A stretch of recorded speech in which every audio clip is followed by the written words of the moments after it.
রাসূলুল্লাহ সাল্লাল্লাহু আলাইহি ওয়াসাল্লাম বলেছেন, আল হাজ্জু আরাফাতু, আরাফাই হজ, হজই আরাফা।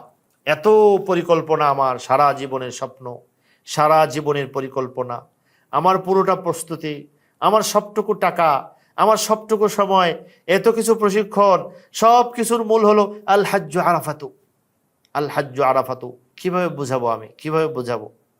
তো এই সময়ে আমার আরাফার কোনো একটা দিনে, কোনো একটা মিনিট, কোনো একটা সেকেন্ড আমার নষ্ট হবে না।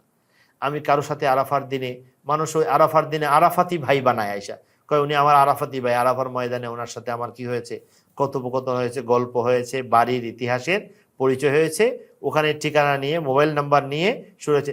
আরে আরাফার দিন তো আল্লাহ পাকের মোবাইল নাম্বার নেবে, আল্লাহ পাকের সাথে কাজ চলবে। তো এখানে মানুষের ইয়া কি, কার সাথে আমার কি হবে?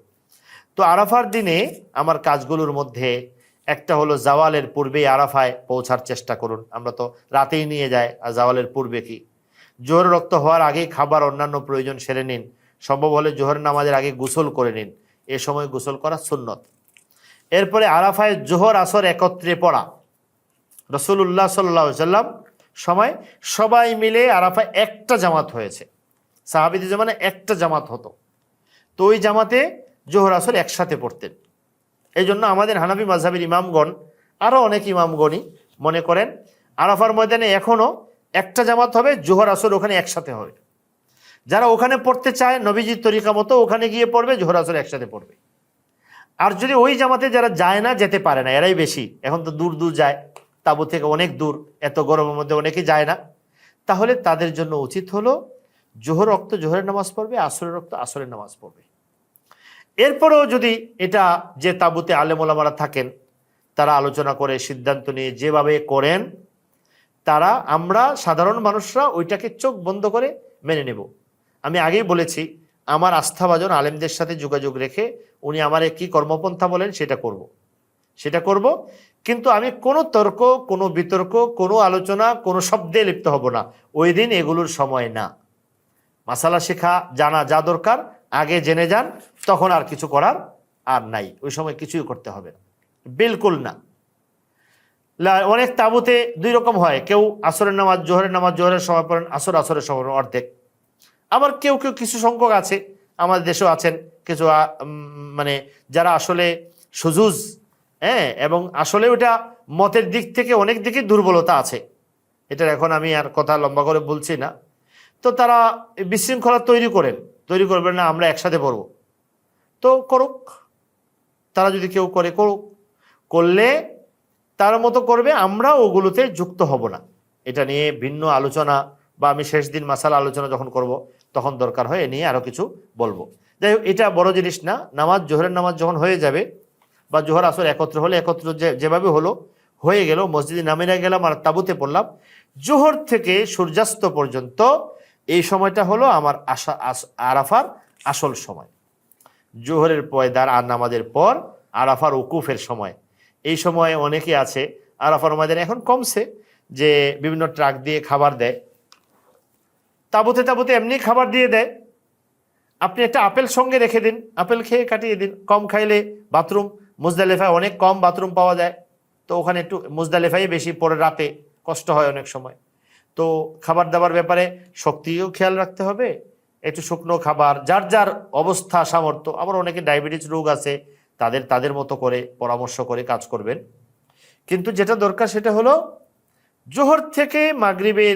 জোহরের পর থেকে মাগরিব সূর্যাস্ত পর্যন্ত আরাফার দিনের একটা সেকেন্ড সময় নষ্ট করব। যেটা বললাম, অনেকে খাবার দেয় ট্রাকে, তো কেউ দল বেঁধে গিয়ে ওইখান থেকে খাবার নিয়ে আসো, ওখানে খাবার দিচ্ছে, ওখানে জুস দিচ্ছে, ওখানে দিচ্ছে, কেউ আনছে আবার বিতরণ করছে।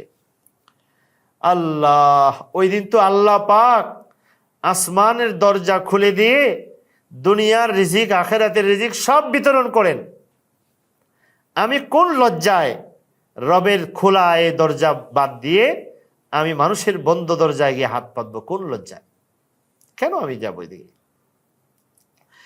লা ইলাহা ইল্লাল্লাহ। তো এই জন্য খুব ভালো করে মনে রাখবেন, আরাফার দিনের এই সময়টা সুবহানাল্লাহ, রাসূলুল্লাহ সাল্লাল্লাহু আলাইহি ওয়াসাল্লাম তালবিয়া আর দোয়া, রবের নৈকট্য অর্জন করে আসা।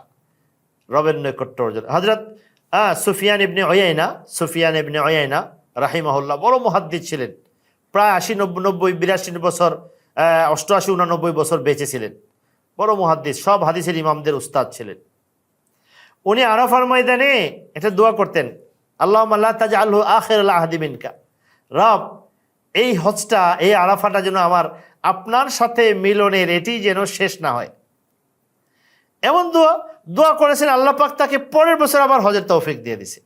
8 বছর বয়স থেকে হজ শুরু করেছিলেন, 79 বার হজ করেছেন, 79 বার। শেষ যে বছর হজ করেছেন, ও বছর হজ করে এসে ওনার ছাত্রদেরকে বলতেছেন, আমার লজ্জা লাগছে, আমার আল্লাহকে আর কত বলবো, যতই বলি আল্লাহ আমি এটা যেন আমার শেষ না হয়, আমাকে আবার আপনার সাথে মিলনের, এই মহামিলনের এই সুযোগ যেন এটাই শেষ না হয়, আমাকে আবার দান করেন, আবার সুযোগ দেন। যতই বলি আমার রব আবার দিয়ে দেন, আমার রব আবার দিয়ে দেন। এই বছর আমার লজ্জা লাগছে আল্লাহকে একথা বলতে, আমি এবছর বলি নেই।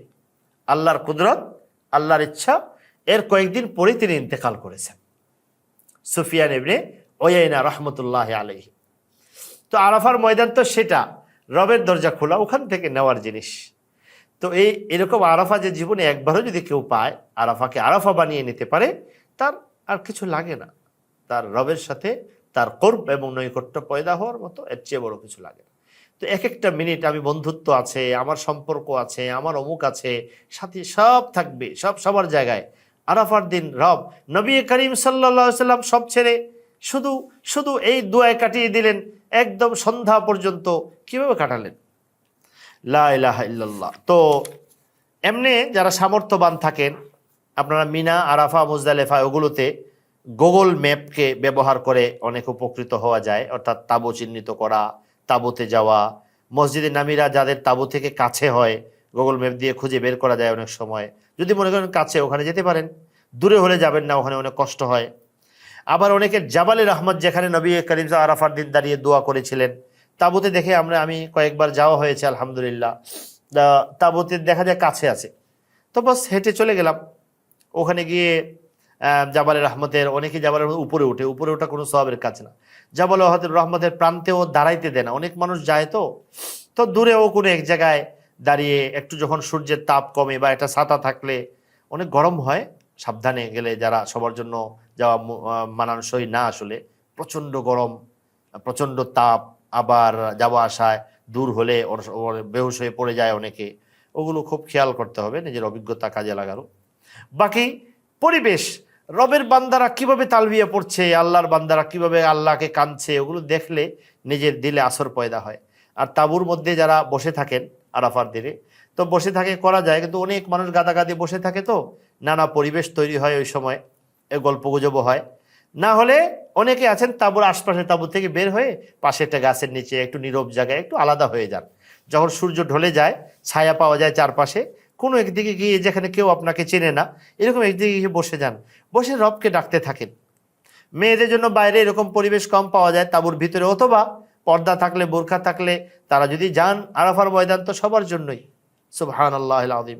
তাঁবুর ভিতরটাও ময়দান। কিন্তু আপনি যদি একাকী এক জায়গায় নীরবে নিভৃতে রবকে আরাফার ময়দানে সময়টা কাটাতে পারেন, আপনার হজ কামিয়াব, ইনশাআল্লাহ কামিয়াব, ইনশাআল্লাহ তাআলা কামিয়াব।